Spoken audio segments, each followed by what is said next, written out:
All right, ladies and gentlemen, and we are live with our second show of the week. If you're checking this out on the channel, and if you're checking this out on Phoenix 92.5 FM, well, I don't know. Maybe this one will go out. Maybe the other one will go out. We'll all find out. But you are most welcome to the Wrestling Rewind here on Nerd to Know Media, Phoenix 92.5 FM, and the True Penny channel. Dave, you're back from the dead. Back from the dead indeed. It's a great day for wrestling, everybody. Welcome back to the only show hosted by fans that don't hate wrestling. Full disclosure, I totally thought Dave fell asleep yesterday, and I was like, I'll just do the show and he might wake up, and it turns out I got the day wrong. So you guys you get two for the price of one. But you know, look, as cool as it was to do a fan submitted thing, I just hope the next fan submission isn't something that is like, you know, that has something to talk about, because I was watching this going, where's the talking points? Like, what are we supposed to take away from here? Because I just didn't know. But yeah, guys, that's over on the channel. And it's also up on the True Penny channel. He got that up super quick. And the cool thing about it is there's also a segment from myself and Bryn from a couple of years ago, and an interview with Matt Hardy from a couple of years ago that I don't think is on the channel yet. So do check that out. I'll post those segments individually on our YouTube channel, of course. But yeah, so that's what's going on now. But this is show 34, I believe. Sure. Yeah, I think it is. I'm just going to double check. Yes, it is show 34. Whatever. Yes, it is. Whatever it is on the channel, that's what we're on. And we're going to look at something very, very cool. And here's something that I want to do kind of going forward. It's August now, Dave. So it is August. It's SummerSlam season. Yes, it is. And you still haven't seen a lot of these shows from the Attitude Era. So no, I love not knowing the results going into them. I like actually watching old shows, but always being surprised because I'm still caught up in the what's going to happen part of the match. Oh yeah, and SummerSlam 1998 is our kind of rewind show this week. So we're gonna look at that in in due course. But guys, if you're in the chat, let us know. Speak up. You're obviously more than welcome. And look, if there's a show you want us to cover, let us know in the chat as well. It's the best way to do it, honestly, in the comments. But also, nerdtoknowmedia@gmail.com, nerdtoknowmedia on Facebook, Twitter, all that good stuff. nerdtoknowmedia.com in general for all that stuff. We are building out some more changes coming to the Twitter and stuff like that. So bear with us while they're happening. But for the meantime, the best way to reach out is directly via the YouTube channel or by email. So it is what it is, right, Dave? So absolutely. I'm so excited that I get to do my Dave React segment. Because when you weren't on the show like yesterday, I was like, oh man, I had these ready to go. And anyway, so here we go. So I have two for you this week, right? All right. Actually, I have three for you this week, right? Oh, a triple threat. Okay. Yeah. So which one is real, right? Oh, no. Which one isn't? I don't know any rumors this time. No, last time I kind of was able to suss it out. I'm not sure. This is great. Okay. So the first one concerns Marty Janetti, right? So. Oh, I might have seen this. So this week, has Marty Janetti allegedly been outed as leader of a drug smuggling ring, admitted to killing a guy, or admitting to be a hitman? Oh, I don't know if it's 2 or 3 because one of my friends actually texted me with a screenshot of Marty Janetti's Facebook page and said, "Did Marty Janetti just confess to killing a guy?" And I'm not sure. So I guess I might have to go with, did he? I mean, is that what we don't know. So okay, so it was number 2, and he went on one of his unfortunate social media tirades where he said, this isn't the first time that I made someone disappear. Right. Heavily implying that he killed someone when he was like 13. Now, to be fair, the guy who he allegedly killed was an abuser or something like that. Yeah. When he was a kid. So it's like, all right, it's a federal case now, and looks like the police are being involved. Oh, so this is really going somewhere. Yeah, this is really going somewhere. Yeah, this is really a thing. And yeah, so that's what's going on now with Marty Janetti, and the police have said, hey, look, if anyone knows, let us know. We're going to give priority to active cases because this is from 1973 and they don't really have records that go back that far. and you have no missing cases from that year. But it's just kind of like, wow, man, what a thing to just casually say over Twitter. So yeah, man, just think. Shawn Michaels didn't get the rub and it was Marty Janetti. What a different world we live in. Yeah, there you go. Okay. Number 2. All right. Chris Jericho. Chris Jericho breaks quarantine to go on a binge in New York. Okay. Chris Jericho. Sounds like Jericho. Chris Jericho does a gig with no social distancing. Chris Jericho puts over Orange Cassidy in a match. And then regrets it. Publicly regrets it? Yeah.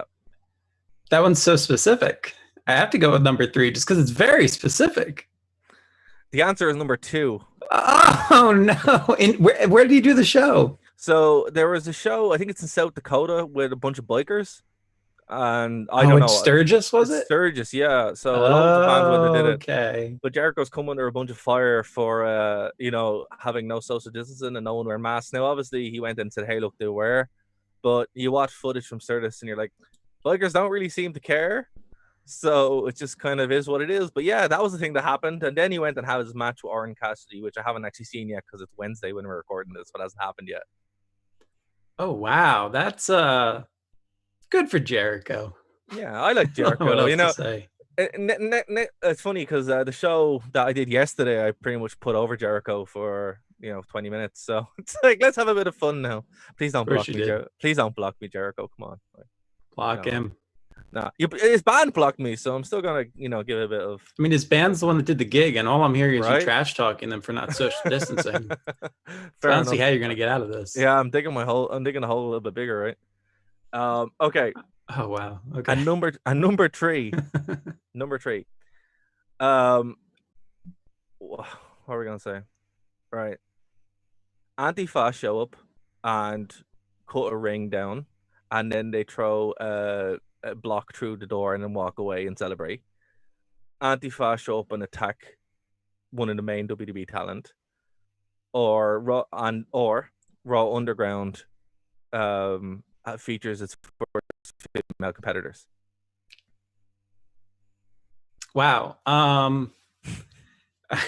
I don't know. I don't want it to be number 3. I don't want it to be. Not after that cage match I just watched. I mean, I how can there even be enough? Well, you got the MMA. Well, okay, let's just go with number 3 and hope it's wrestling related. Please tell me it's not number 1. Please don't be number 1. It's number 1 and number 3. All right, first of all, that's nonsense. That is malarkey right there. No, this was not supposed to be 2 choices. No, it's true. I'm sorry. It's just I had to, because everything in that lineup is ridiculous. So wait. So they, yeah. Now, so what did they do? What ring was? Where was this? So on SmackDown, they showed up at the end of the show, and he had like the lamest chainsaw of all time, like a little mini chainsaw. And who was this? WWE's Antifa group. Oh, I thought you. I'm imagining some poor indie show has like a ring set up somewhere, and the real ones went there and like, you're not social distancing. Mind you, I went to a wrestling show this weekend. It was so nice to see a live wrestling show, and everybody was wearing masks. Everybody was social distance. And gosh, it was nice to get that bloodlust out of me. I really needed it. Don't let that innocent face fool you guys. Dave's bloodthirsty. I am a little bloodthirsty. With his dead match. But yeah, I did talk to the owner though. He's very interested in coming on. But man, I'm looking forward to that. I'm excited. Let's get back to this. Okay, so it's WWE's weird. Okay, I got that. Hold on, what's their actual name? I think Retribution. That's the one. So Retribution is what they're called. But they're still coming out wearing black, and they haven't really said anything yet. We don't really know what's going on. But they decided to attack the ring, which made no sense. And then they cut the ring ropes and then did it. But the worst thing about it is it's not even what they do. It's the fact they do this little celebration afterwards, which is really cringy, where they're all like, yay, and they clap hands and high five. It's like, oh my God, just please stop doing it. Just don't say anything. Just be a badass, And it's just like, no. And then on Raw, they didn't attack the Performance Center. They just threw a block through the door and then walked away. and then it cut back to them dancing around the car and high-fiving, and it's like, yeah, this is bad. What is WWE trying to do here? No, I don't even know what they're trying to get over. Or they haven't said anything. There's no demands. It's just like, what are you doing? Is it because of the Antifa thing that they think they're trying to get over? Because it doesn't really make any sense. It's like, what is this? I mean, regular Antifa doesn't make any sense. We've been demonetized yet? Probably. Fair. Regular doesn't make any sense whatsoever. So why would a scripted version make sense? Oh man, funny story actually. I was in Dublin there during the week, and like there was a massive protest happening in Dublin. Antifa showed up, and then the cops responded because they were attacking the cops, and I was like, "What's this? It's crazy." So yeah, man, I don't know. Like WWE, I get it. It's understanding that they're like trying to tap into this, but this is all the wrong way to do it, right? It's like, because they haven't said anything. We don't know who's in the group. We don't know what they're trying to get retribution for, right? And it's like, okay, but fair enough. Take that aside.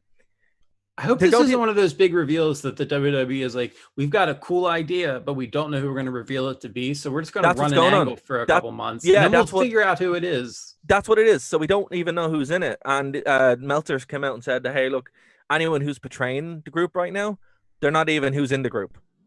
I hate when WWE does this. Yeah, so it just makes no sense. So what's probably going to happen is it's going to be Taker and Sting is what's going to happen. Oh, well, I did hear that Taker and Sting are probably going to come back as a tag team and win the belts. Yourself.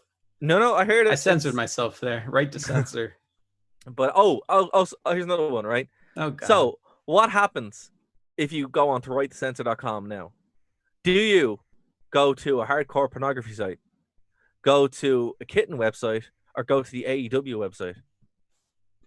I mean, you're not allowed to check it. You have to guess. That's not how this works. Well, you can't hear my keyboard clacking. My keyboard clacking. Why would they buy that domain? I don't know, but that's a thing. So yeah, for anyone who doesn't know, it redirects to the AEW website for some reason. So yeah. I assumed you weren't just going to be passing out a porn link on our show, so I figured I was safe to go in there. And I always like kittens, but yeah, okay, fair. What is this? Yeah. Oh, Moxley's the world champion? Well done.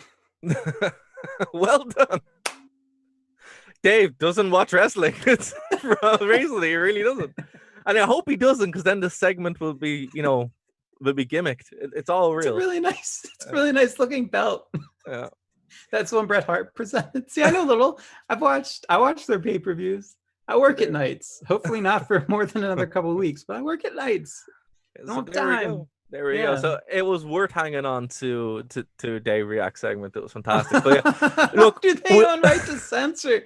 Is there any members in TNA? Sorry, AEW. Freudian slip right there. It was a Freudian slip. That own right to censor, or that were in right to censor? Is Al Snow? No, Al Snow isn't there. Sean Morley isn't there. Stevie Richards isn't there. No, they're all in TNA or elsewhere. So. It is literally just, I think the domain came free. Like WWE probably should have kept an eye on that and bought that, but this happens all the time. This is called this actually, for anyone watching, not advocating this, but it's called domain squatting, where if you pretty much just buy a domain or whatever, you can get domains for a couple of euro. Mm-hmm. If you want to buy, if you're smart about it, if you like know a movie's coming out or something, buy the domain, and then they'll come to you and give you X amount of dollars. Sure, even I think Amazon went down one time and they had to negotiate buying Amazon or whatever. There was a South Park episode about this where Cartman bought the domain for the Dallas Cowboys. Yeah, it's a thing that happens a lot. Yeah, but here's the thing, like the domains that we use, obviously, we have. I'm mixing up shows. That was a totally different show, but that was the site. I don't know. You know what I think about South Park? There was so much South Park gear worn during SummerSlam 98. We'll get to it. Don't worry. I need to know what was going on. Yeah, but here's what I don't understand about domains auto renew. That's what I find weird. Like I have our domains to auto renew, so it's like, do you not care? So I don't know. WWE dropped the ball on that, and it's just a funny meme. Okay, and the last thing I have, Dave, to talk about before we go over $7,000 obligation match. What is this? Chris Jericho versus I don't know what's going on in wrestling. Why do I have a podcast? Well, okay. Basically, that's the whole Orange Cassidy thing, you know, where it's like if whoever wins has to pay $7,000 because Chris Jericho's jacket. Okay, sure. Why not? Yeah. So that's what's going on there. Orange Cassidy's the dude with the skateboard, right? No, Orange Cassidy's the guy with the sunglasses. He doesn't talk. Oh, right. Okay. Yeah. Darby Allin. Okay, now it makes sense. I got it. Yeah. Right. Actually, that is the last thing that I had to talk about. All right. Okay. Let's kind of swap gears here, right? So, obviously, our fan pick was Raw, and we did that yesterday. So I'm glad I missed it. Apparently, it made my World War III selection. Not that bad of a selection. No, that's still a bad selection. I could watch the show and actually see the main event. It just wasn't a very good main event. Actually, it's funny because it had Shawn Michaels versus Marty Janetti, and I was like, "Oh, this is kind of funny based on the what's going on." Weird. And also had a what's the guy's name? The guy that died this week. Can't remember his name. Oh, Kamala. Yeah, I had a match with Kamala, and I was like, "Oh wow, this is really like topical for this week." Anyway, okay, so I was like, right, let's talk about SummerSlam, and we'll probably go through a couple of SummerSlams while we're going up to. I think SummerSlam is not next week; it's the week after, the 23rd or 24th. It's whatever that Sunday is. I know I'm shooting a video that Sunday and Monday, so I'll be awake. So we're probably going to review that then. But I mean, I got to pay some attention to modern wrestling. I guess we're definitely in a performance center. There's no chance of a crowd at this point. Well, it's still talk about being on a beach or talk about being on a boat. We don't know yet. Oh, right. They don't want to do it in the performance center. They don't want to do it in the performance center. Okay. So they either want to copy Jericho or they want to copy the UFC. Yeah. So I'm just like, right, we'll find out. Or a beach wouldn't be a bad idea, to be fair. Like, no, Fight Island's working out pretty well over in United Arab Emirates, I think it is, or Abu Dhabi. What kind of world are we living in, man? I don't know, man. I don't know what's going on at all. Why do you think I'm living in the past on the Wrestling Rewind? Fair. Times are happy. I said, that's it. Times are happy, and you know what's great about 1998 and 1999 is you're probably not going to get a bad show or a show that doesn't have some noteworthy stuff in it. And I actually forgot SummerSlam 1998 like a lot. It's one that I don't know why I forgot it. Like, obviously the big takeaway from this is the ladder match with Triple H. For you, of course it was. Yep. No, for everyone, because it's one of those icy matches that people point to that everyone's like, this is the best ladder match. What? No, it's not really good. Yeah, it's not because it has Triple H in it. It's just because that's what it is. It is.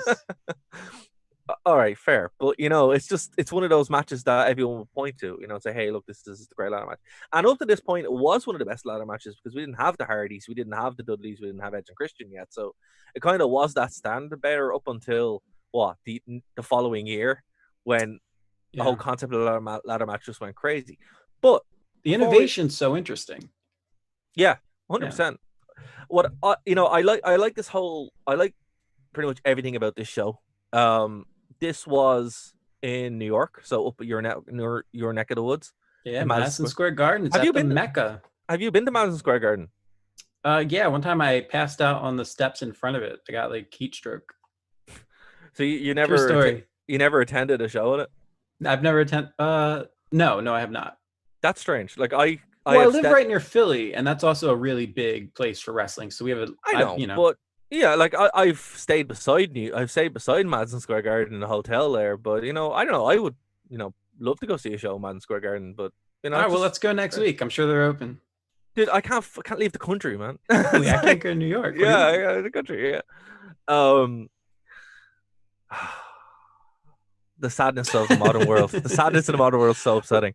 That's something I love, though, about these 1998, 1999 shows that we're doing is it's almost like living in an age of innocence because these are all pre 9/11. And if you're younger and you're listening and you're going, yeah, well, whatever, we get it. That was something in history that happened. But for us, it changed the world so fundamentally. Yeah. Like, it's funny. Like the first couple of times I went to the States, it was like, hey, are you gonna go see the mouse? And we're like, yeah, because we were like, 8, 9, You're like, yeah, whatever. And then you go over visit my uncle and stuff like that. And Yeah, and then after 9/11, it's like, proper interrogation. So I missed the world pre 9/11, and it was a much better time, like in every a way. lot more innocence, and just I don't know, harkens back. I don't know, whatever. It does feel that way. Like it's weird. Like it's 2000. I was over in the States in 2000, like in August, and September. My uncle got married in September, so I was there like,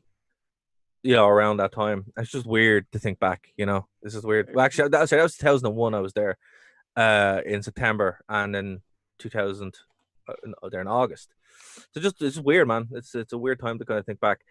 But this show is one that kind of gets lost in the shuffle because it's like the transition period from like 1997 wrestling, WWE, to 1999 wrestling, which is completely different. And what I like about this show is it's like one that's kind of sandwiched in between. They fully haven't reached Attitude Era yet, but you're still kind of like really there. And a lot of the people in it, you're like, oh, okay, this is strange. And you wouldn't see them again because they'd be gone by 1999 and replaced by somebody a lot better. And then by 2000, replaced by somebody even better again. But it had a lot of stuff that I really liked. It was kind of the main through line of this show was every single talent had a story. Everyone had something to do, and everything felt important. It was weird. Months and much chimed in there. I was in the US in July 2001, 2 months before 9/11. Completely different the next time I went back in terms of security and atmosphere in the airports. Yeah, it's sad reality, and I wonder what it's going to be like after this health emergency is finished. I have to wait till November to see. Yeah, not fun. Not fun. Okay. Speaking of Antiva now. Okay, here's 3 dark matches, and I wish we actually got to see them because they look pretty fun. Too Much versus LOD 2000. Gangrel versus Dustin Reynolds, who's Goldust. And thank you. The Disciple. Some people might not notice. The only good member of the Reynolds family. Right, we covered that last week. Yes. We did. And the Disciples of the Apocalypse, 8-Ball and Skull, defeated Bradshaw and Vader. That match I'm kind of glad we didn't see because that sounded like it sucks. But yeah, man, so the show kind of started off really hot with a D'Lo Brown Val Venus match for the European Championship. Super good. Really just gets such a great reaction. All the time, such a great reaction. Everyone's over. There's no one on this show who is like not over. We'll talk about the oddities in a second. I knew you were going to mention the oddities. Well, as soon as I said it, I'm like, he's going to bring up the oddities. Well, the oddities, they weren't around for very much longer, and that's the reason why. But everyone else kind of got over, and they gave the opportunities to do so. And you think about it, like, it's weird because like D'Lo, The Rock, and Owen Hart all come out to variations of the Nation music. And you're like, why are you coming out to The Rock's music? And you're like, oh yeah, wait, that's the Nation's music, and that The Rock kind of adapted. So it's weird to kind of think about that. And Val Venus, I love the commentary. Like there are so many moments going, oh wow, oh we're back again. Here we go, with the King just making some horrific statement. Now, to be fair, they weren't misogynistic really that much. There was just a lot of innuendos. One of the best ones was Val Venus. How does he keep rising up over and over again? You're like, oh my God, Jerry. I think I'm starting to get like some cognitive dissonance to the commentary. Yeah. Where I just accept it. Like I'm trying to think which match it was. The one where Sable, where Mark Marrow like slams Sable onto Mark Marrow. Oh, yeah, Mark Marrow slams Sable onto Mark Marrow. No, whoever it was slammed him onto her, and Jim Ross made some comment like, "Oh, I bet every man in America wishes they were Mark Marrow right now." Yeah. It's like, all right, okay. We don't get that anymore. I find it very disturbing when Jim Ross joins in on that kind of stuff. Right? Like Jerry Lawler, he's like the creepy uncle, so you expect it. Yeah, Jim Ross is like the grandfather. Exactly, like Jerry Lawler is like Joe Biden. You expect him to be creepy. But speaking of Kamala, oh God, yeah. But you expect it, like you're like, oh yeah, he's gonna say something horrible, and everyone's gonna be like, oh okay. But when JR comes in, you're like, oh no, don't, you, man, don't, no, don't. You don't need to lower yourself to this. You're already really respected. I do love the dynamic though. Yeah, I like that they actually work off of each other, and they actually try and push storylines along and play up the heel, play up the face. It just feels so much more realistic than Corey Graves just shoving stuff down our throats. Like, oh, you like Mandy, I get it. All I remember about Goldust was he knocked down Stone Cold Steve Austin. Well, once the that's probably a good thing. Goldust has some really good moments later on, but his earlier stuff is, let's put it this way, Vince McMahon wanted to pay for him to get fake boobs put in. True story. A true story, and that's why he left WWE for a while, because he's like, I'm not doing this. But then we'll come back and have a great run with Booker T, and it was just hilarious. So yeah, wrestling was weird around this time, and Goldust is a very interesting character that, yeah, it depends where you want to go with that. I mean, I just loved him going to WCW and being like, I'm not wearing a face paint and mask anymore. It might have even been TNA. I got him confused. I'm not doing this anymore. I'm tired of it. And then the next week he shows up and he's back in face paint. It's like, what? Everywhere he's been, he's wore face paint and a mask. I have to say, when I loved him in TNA when he was like really out of shape as Black Rain, and he was tight. Right. And he was he 7? Was he 7 in WCW? In WCW? Yeah. Okay. And I know what I'm talking about, guys. I'm qualified for this show. But what I loved about it was he was like horrifically out of shape, but he was tagged with this guy who was called Relic, and Relic is killer backwards. And I'm like, this is the cringiest thing I've ever seen in my life. What is going on? Yeah. Oh, man. Oh, you know what? We're going to talk about Hard Justice 2007 at some point. So of course we are. That's coming. I always remember being really out of shape, especially compared to Steve Austin or Triple H. Well, yeah, that's... Yeah.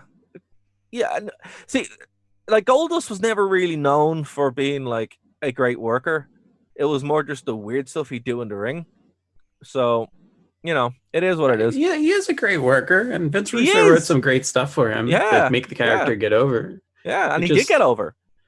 It's surprising for the times. This is a character that would fit better, I think, nowadays, maybe than during the Attitude Era.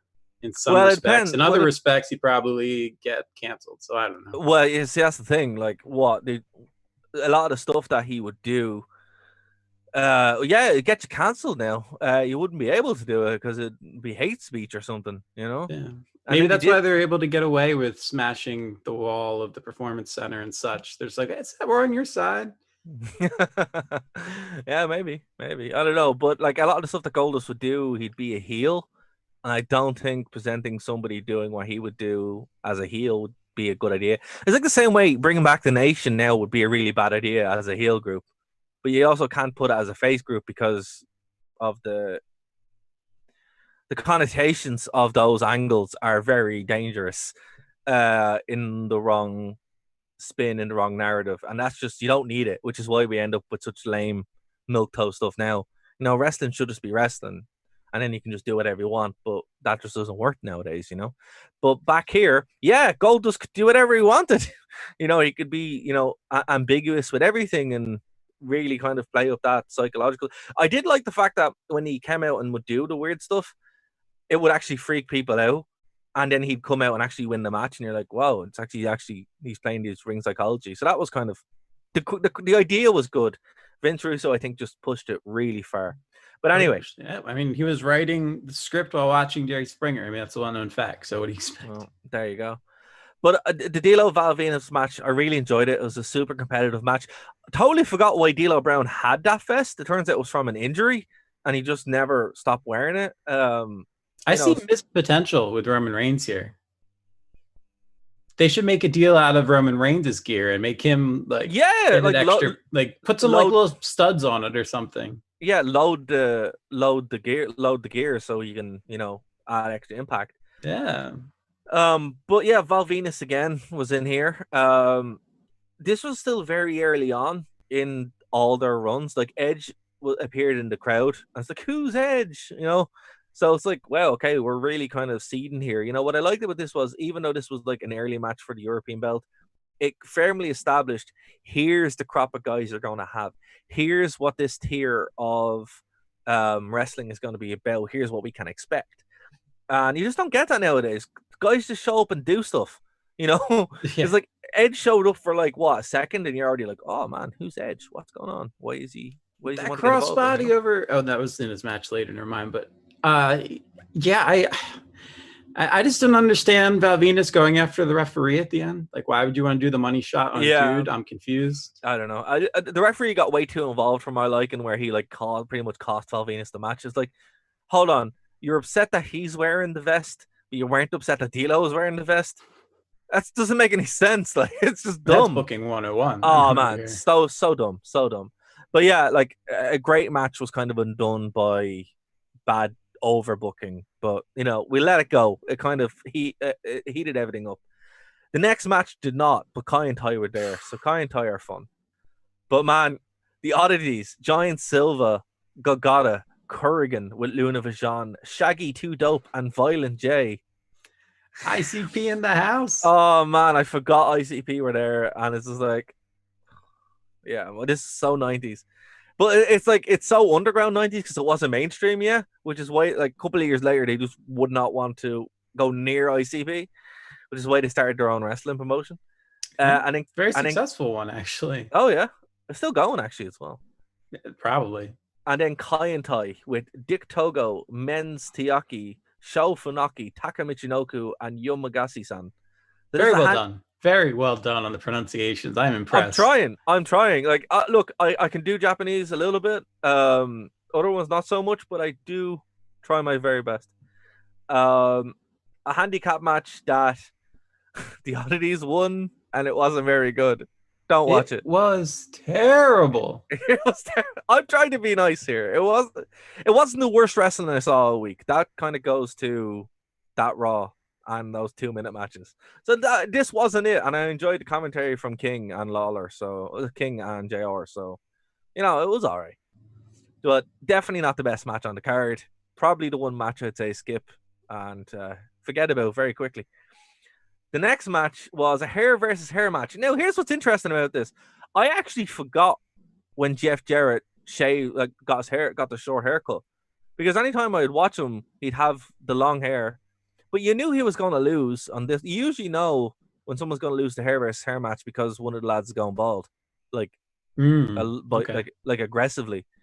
But also, you know, if it's like in Punk's case, Mysterio wasn't going to lose his mask.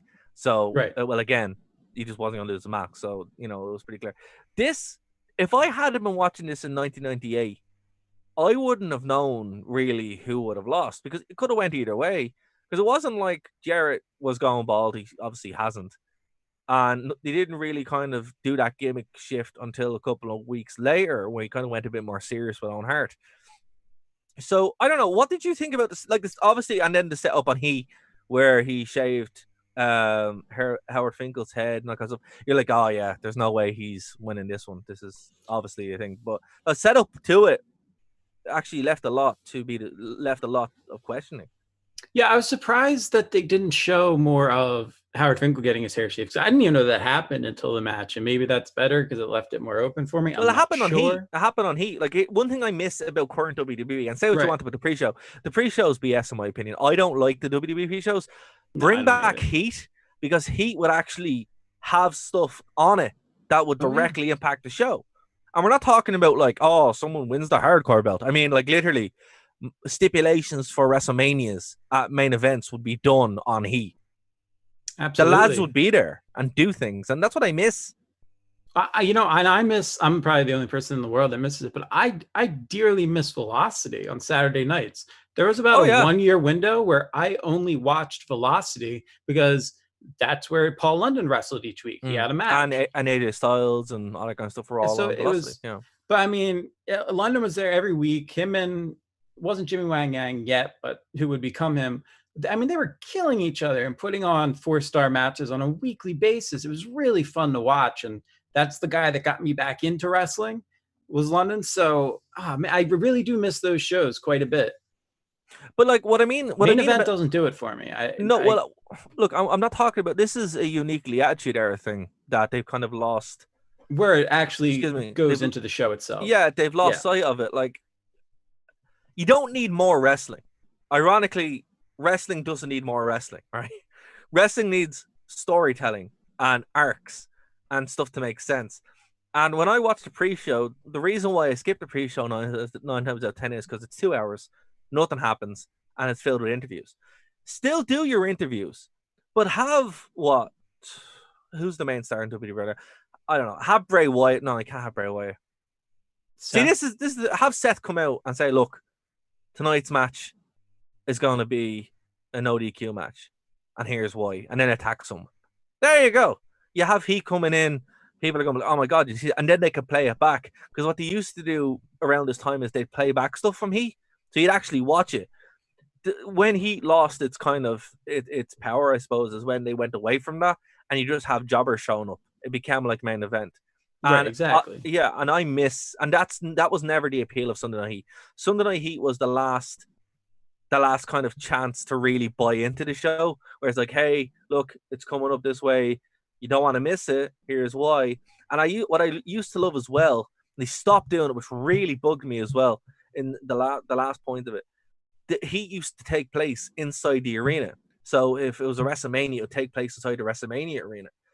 They used to then tape it on Raw, like after Raw. It's like, this is not Heat. This is just garbage here, you know? Yeah. So that's what I miss. I thought that was great. And this is an example of it. Like, obviously, you didn't have to watch Heat, but by watching it, it added so much to it where you're like, oh man, Jeff Jarrett's such a jerk. And Dennis Knight is such a jerk. Let's go and, you know, cheer for X-Pac more. And then obviously he came out with X-Pac and, you know, was wearing the DX shirt and everyone had a good time. So it was a very, very good match. How many times have there been a hair versus hair match where, and yes, it was a good match. X-Pac did some awesome flying heel kicks, I thought. But and Jeff Jarrett was fantastic too. You forget how good of a worker the man is. He's really decent. Oh, phenomenal. And yet another guitar gets smashed. But how many times do we have to watch a guy get his head shaved and they don't realize that you need to trim it with the shears first and then go for the clippers? Like they always get jammed and broken. When they took that out and it was a little battery powered one from the late 90s, I was like, there's no way. There's no way this is cutting Jarrett's hair. No way. It's just what they should have done. And I know you can't have the spectacle of it in the ring, but they should have hard cut to doing it backstage later on in the night, you know, where Jeff Jarrett ran back and then all the lads attacked them and then they did it that way. The same way they did it with, sorry, my hand is there. Same way they did it with Kurt Angle and Edge from Judgment Day a couple of years ago, like 17 years ago. It was like started in the ring, but then finished backstage. Yeah, it finished on top of the stage, but it kind of went around and they carried it through the whole night. I think that would have been more impactful, and they also could have got around that limitation. But yeah, like, look, hair versus hair matches, how often have you seen them where that happens? And I think they kind of learned, you know, here's how you do them. But yeah, it was kind of funny to just see the clippers like not work and then just break and then just have to cut the hair and then they drag them off. You know, it was what it was. It was a fun little show. It kind of revamped Jeff Jarrett. Like, he'd come out and be way more serious now after this. He'd start having, in my opinion, the best run of his career outside of TNA. And yeah, so this is where we start seeing the genesis of a much more serious Jeff Jarrett, which we will talk about. Don't get me wrong. We really will talk about late WWE Jeff Jarrett. Because I think he's great. He's one of the best heel characters that they've ever had. One of the best costumes of all time. There's no doubt about that. Well, you know, after this, I think he gets rid of that weird silver thing that always appears on this show for some reason. He's always in it. Just no matter where he is, he just shows up in that. It's like, man, come on. Does nothing for you. Friends reminds me of Zack Ryder's half shorts, half pants thing he was doing for a while. Friends don't let other friends go out like that, and that's why I'm like, you know, no one except for Owen Hart was his friend because Owen dressed him properly. Like, listen, man, you can't go out in that anymore. You have to wear something less terrible, and he did. So fair play. All right. Your next mismatch, a match that had moments on the commentary that were interesting. We kind of talked about this, but wasn't necessarily good, was Edge and Sable versus Jacqueline and Mark Marrow. This was a mixed tag team match. Now, remember, Mark Marrow and Sable came into the company together. This is when Sable was like the biggest thing in wrestling. And Edge had only debuted very recently. So, Dave, you brought this up. So, talk us through it. What happened and why should we watch it or skip it? I do think it's worth a watch because I look at Sable through 2020 lens. Well, I'd say more like 2014 lens when she was with Lesnar and all that started to go. She's still with Lesnar. No, I know she is, but I'm saying I remember there's she did marry him. Now I don't even want to talk because now I just mentioned Brock Lesnar's name and I'm afraid he's gonna like run in here and F5 me, which is worth mentioning because Sable does an F5 during this match, which I thought was kind of cool. She does they called it the TKO. I was like, oh, that's a little appropriate that she would do that. That's cool. Edge, it's so cool to see a young Edge that's flying around before he like makes this big like leap on the ladders and everything. I mean, he was doing suicide dives over the top rope to the outside, which was absolutely insane. I thought Jacqueline, again, like my exposure to her was in the early 2000s. So seeing her in her youth gave me a totally different perspective on her talent. Same as Sable. Like, I mean, Sable, as you know, I'm trying to think when she became, it's probably when she did the Playboy issue with Tori Wilson is when I started to take notice of her and like, oh, there's this wrestler. But I was like, oh, who's this old wrestler posing? I don't get this. So when you go back in time, it starts to make a lot more sense and a lot of strength, a lot of cool double team moves between her and Edge that I liked. Well, what's interesting about this is just before the women's division becomes kind of a joke. Yeah, they were actually doing stuff. They were actually doing stuff, and that's what's interesting about 1997, 1998. That it kind of disappears late 1999 after the evening gown pool match at Armageddon 1999. You're like, okay, women's wrestling is kind of done for a while. You get a lot more evening gown matches as well. My favorite was the lingerie match. Yeah, lingerie matches and the lingerie match that had to be changed to an evening gown match because one of the divas' breast implants had burst. So they couldn't take any moves for that match, so they had to redo the gimmick for it so they wouldn't take impact. It sucks because it's like this was wrestling for women for a long time in WWE, and it would kind of it would be worse in WCW. It wouldn't be until TNA where you'd really start kind of seeing that shift, I'm going to say something really controversial. Obviously, I like the shift. Nope, never mind. I'm just going to leave it at that. Are you going to say you miss having the variety? Is that what it is? Because I don't blame you. Because it provided a certain kind of comedy. It provided a certain kind of viewership. Why can't we have both? Like I agree. I've always been a huge proponent of female wrestling. When I was working for the Sun and that, I would always kind of push the TNA women's division because that was the best thing they had, honestly. And I'm a big fan of women's wrestling. But in the same way, it's something unique that only women can actually do. Right. I know they had the tuxedo match, but nobody really wants to watch that. Nobody wants to watch a Vince Russo book tuxedo on a chain match that I saw in person, and it was literally the fans were chanting "Fire Russo." Yeah. That's how bad this match was. I think it was Jay Lethal versus Sanjay Dutt. I think. Yeah. See, nobody wants to. Yeah, it was bad, and nobody wants to watch it. But what I think is interesting is you can see because like not everyone is going to be a Becky Lynch, not everyone is going to be a Bailey. Not everyone is going to be even a what's your woman's name? The really tough one. I mentioned her earlier. Ronda Rousey? Oh, we got Ronda Rousey.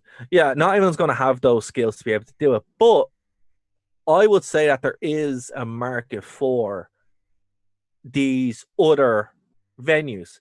And the problem with women's wrestling when you go into like 2003, 2005, they started picking models to hold belts and stuff where you're like, listen, they can't work. I don't know what you're doing.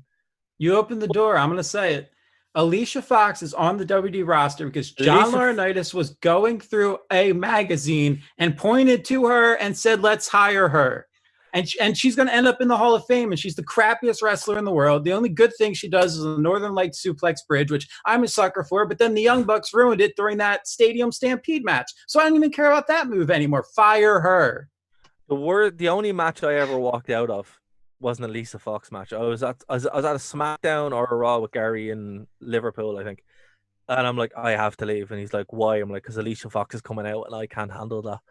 So I went there and I was just like, this is terrible. And it's the only match I actually left and came back. And I was like, it's over now, right? We've gone. Yeah, if you go and scroll around on YouTube, like somewhere in the archives, there's a video of me singing a song about how much Alicia Fox sucks. Yeah, that exists on some random YouTube channel I had years ago. But what I'd say is, you know, for someone like that, having because look, all these stipulation stuff, they're all tools, right? Right. Having you know, an evening gown match or a lingerie match or something. Maybe not that because, you know, well, we're not PG anymore. In the toolbox, you're like, well, you know what? Okay, you could book that well and you could use it. Taking it off the table, I think, was a silly decision. And I get why a lot of the women probably wouldn't want it because it is, you know, for a real wrestler, it's probably the meaning. And I totally get that. Yeah, and I'm not saying I want a bikini, what they used to do, like little bikini things on Raw each week contest. Yeah, I don't need that. Memorial Day, we don't need to see it. No, that's not what we're saying. We're just saying there's cruiserweights and there's, you know, big guys. Like, why can't there be different segments of the women that you employ? Like, exactly, it'd be fun to see something between the managers. Oh yeah. Well, look, the Bellas can't work, but no one would say, hey, I don't want to see a match like that with the Bellas, because you're like, well, look, and then, you know, they'd help them get over. It's about getting people over, and by forcing people into a situation that they can't actually work in, it just ruins the product. And I think it's maybe something WWE should probably consider at revising their policies on that. But hey, look, it is what it is. Let us know what you think, guys. If you disagree, totally let us know. If you agree, go for it. You know, it's welcome to the team. Exactly, yeah. My favorite match is coming up next. Speaking of concepts that they got rid of, and I don't know why they got rid of, because it's probably the most underrated match in WWE history. God, you didn't like this. There's no way you like this. Ken Shamrock defeated Owen Hart in a Lions Den match.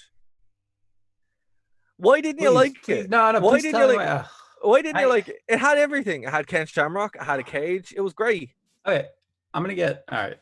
I'll give props where props will argue. It was so unique, dude. It was so unique. It was so unique. It was so, like, here's the thing, right? If they had that as like a SummerSlam, because they do it next year in SummerSlam as well. I mean, isn't that what the Underground Fight Club? That's all I was thinking during watching this match. Is, oh God, is this what? Well, that's what they should do. They should just bring back the Lions Den match and hire Ken Shamrock. Oh my God, that's what they do, right? Hire Ken Shamrock to get Frank Shamrock. Honestly. Well, Ken Shamrock's working in Impact at the moment, so they could probably just throw. Oh, for crying out loud! They could probably just throw a sandwich and, you know, and he'd come. So look, WWE, hire Ken Shamrock to be the running the Underground thing and bring back the Lions Den. Now, I did like Ken Shamrock jumping off the ring. It was so cool. At one point for that. I thought that was a great move. I find it odd when you're going for an MMA style match and then you stop pounding the guy and get him up into a suplex. It kind of takes me out of what you're trying to create, which is kind of what I'm worried about with the, you know, the new. Well, that's the same thing that's the same thing that's happening now with Underground, where they're doing wrestling moves. Yeah. It's just, I don't get. Now that also, I just have a weird place in my heart when I watch, and no pun intended, but when I watch Owen Hart matches, I have a very difficult time watching them, especially coming up to the end of 1998, because in the back of my mind, I see this kid who's doing great things, and I know what's about to happen to him. No, don't do that. Don't do that. That's your problem. It's very. I know, but you won't enjoy.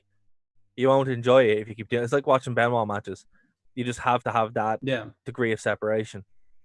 That's what holds me back, I think, from really loving these matches is the hindsight. Because this match taken for what it is. Yeah. They do some really great things. Like, a lot of innovation. The presentation, I loved having just it there in the theater. I was like, oh my God, this looks so good. And it's something so small. It's like, just use more of the arena. And then, you know, just Ken Shamrock, obviously being Ken Shamrock, working with Owen Hart, who's able to do these fluid submission combos. You're like, this just looks fantastic. These guys put on one of the best fake shoot matches that I've ever seen, and this is one of them. Now, the one that would happen a year later isn't as good. It's kind of hokey, This is probably the best Lions Den match that you'll ever see. Yeah, and I like the fact that the fans were really hyped for it because this was the only match they saw that SummerSlam. I'm led to believe because they were in a different theater. There were screens, so they probably watched the screen. Yeah, but I mean, you're in the same building, but you're watching. It's like going to the movies versus being in the actual arena. Fair, but I just think, to be honest with you, if I was given the choice, I'd actually would rather watch this in there because that's something you would never see. Oh, yeah, right. Over Triple H versus The Rock on a ladder match. Yeah, no, I believe you. You're not making stuff up. Okay, fair. The New Age Outlaws in a handicap match defeated Mankind because, of course, they did. Of course they did. I'm so disappointed that they could not get their intro out, man. No, that's my favorite part. Mankind got battered in this so badly. He did. He did, and the Outlaws were horrible to Mick Foley. I know it was work and stuff, but if I was Mick Foley nowadays, I'd really hate Billy Gunn and Road Dogg because they beat the heck out of him a lot in 1998. And it's kind of sad, but Kane no-showed this, and they made a whole big song and dance out of it. Not a very good match, a quick 5-minute match. Yeah, was what it was. What was up with that dumpster? What was that? Why was Kane in the dumpster? What was going on there? That's a callback to WrestleMania, where they had a dumpster match with Chainsaw Charlie. We will watch that. We will watch WrestleMania 1998, because that's a callback. Yeah, we will. The glories of a dumpster match, something that we don't see nowadays. That is on the list. I couldn't tell from the way the camera was cut if Kane had been in there the whole time, if Foley got out and switched places with Kane so they could do the sledgehammer spot, if he just moved out of the way for the sledge. There was good camera work, I guess, because I was trying to figure out the production of it, which led me into the whole, okay, this is kind of neat. I missed that Kane. I missed that version of Kane, I will say. That version of Kane is my favorite version. He's so menacing and so maniacal, where everything you buy, you're like, this is a big deal. And then as he was overexposed, he becomes less of a big deal. And this is still when he's, Monster Kane. Next one, one of the most famous ladder matches of all time. The gold standard of a ladder match up until literally a year later with that's why the Hardy Boy. Have you seen the Hardys Edge match, Edge and Christian match from No Mercy? Of course. Yeah, literally that was. I remember watching that live, and that fundamentally changed what people thought a ladder match was. Up until this point, this was the go-to ladder match. So it's one I've seen hundreds of times. It's a great match. I kind of forgot the DX band walk Triple H down to the ring. Thought that was cool. It is the cool. Crowd didn't seem to have any idea why it was happening. No, they did not. But the editing was pure bonkers, quite frankly. But I was chuffed by it. I will weird editing on the network for X-Pac's entrance too. Actually, yeah, they just showed the video way too, and I think that is because something must have happened live that they wanted to get rid of, but they showed the video way longer than they should have. But this match was pretty good. It was what it was. This was just before they both broke. This was their kind of coming out moment. The Rock was about to be elevated in Deadly Games. A couple of months later, Triple H obviously would get his chance at next year's SummerSlam, where he'd, cripple Stone Cold Steve Austin basically and start a great feud. We will get there. But this was the point where you had the passing of the guard, really the passing of the torch. Triple H and The Rock became superstars after this match, and it's in hindsight, it's weird to see. In context, it makes sense, but afterwards, I don't even think anybody there realized exactly what they were watching. And it's a match. It's a match that holds up. It's great. It's a fantastic 26 little minute match. I thought so too. I loved all the spots that they did. I thought they all flowed well together. The Rock oversells like The Rock oversells, and that's just Rock. So I love it. Triple H in pants, weird sight. Yeah, definitely it's crazy. Weird sight. I always forget that early Triple H, would wear that. So yeah, I don't know what's happened to my voice. You're welcome, listeners. And then the main event, a kind of a disappointing main event. The best thing about this, I suppose, is Austin smoking Skull Belt, which is, I don't know, I like this match actually. I liked it too, but it didn't really have the, it's weird. When I was talking with Austin, he said, he never had the match with that he wanted with Taker at WrestleMania, and that's true. He always would kind of feud with the Undertaker at SummerSlam and summer months. That's when he fully loaded SummerSlam Unforgiven. That would be the big feud, or King of the Ring or something like that. It would never really be a WrestleMania tier event.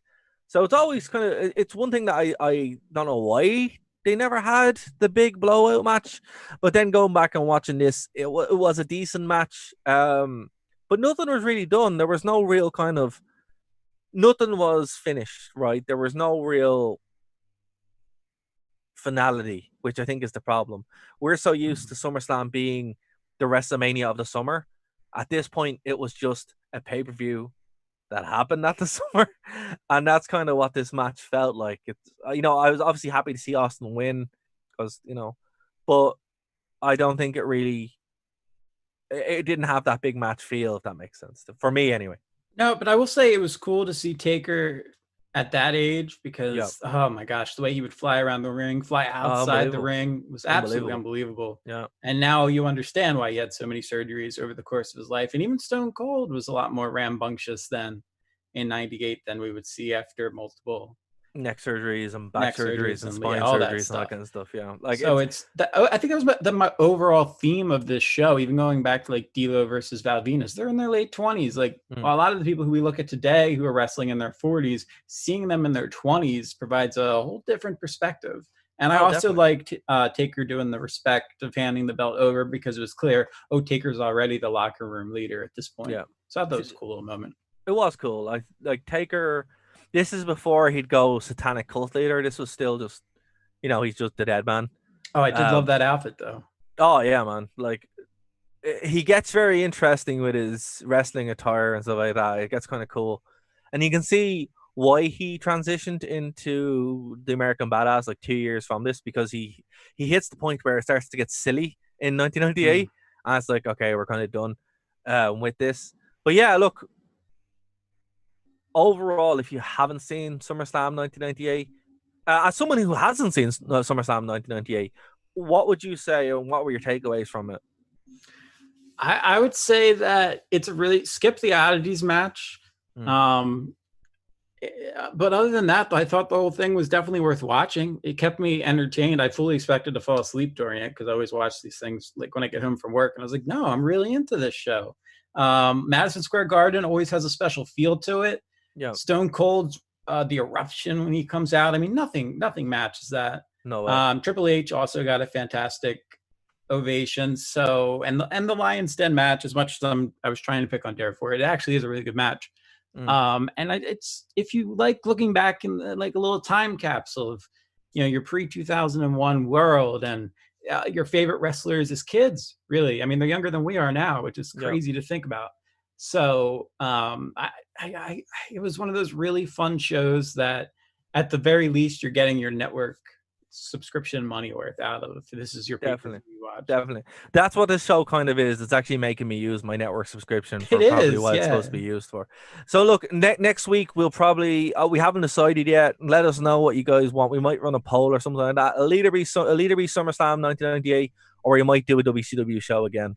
I don't know. Let us know in the comments below. We'll put up a poll because we can actually do polls on YouTube, so we'll do that. And yeah, Dave, is there anything you want to plug before we get out of here? Follow me on Instagram. Oh, I almost did it. Follow me on wherever it is on Instagram at @TheDaveStevens. But actually, follow me on Twitter. I don't want to lose. It's the same handle. I talk about wrestling sometimes if I show up. I don't know. Fair enough, guys. If you want to keep in touch with us, you can. nerdtoknowmedia.com is where you can check everything out. Please like, subscribe, hit the bell. That really helps us out a lot. And yeah, we are available anywhere that podcasts are available.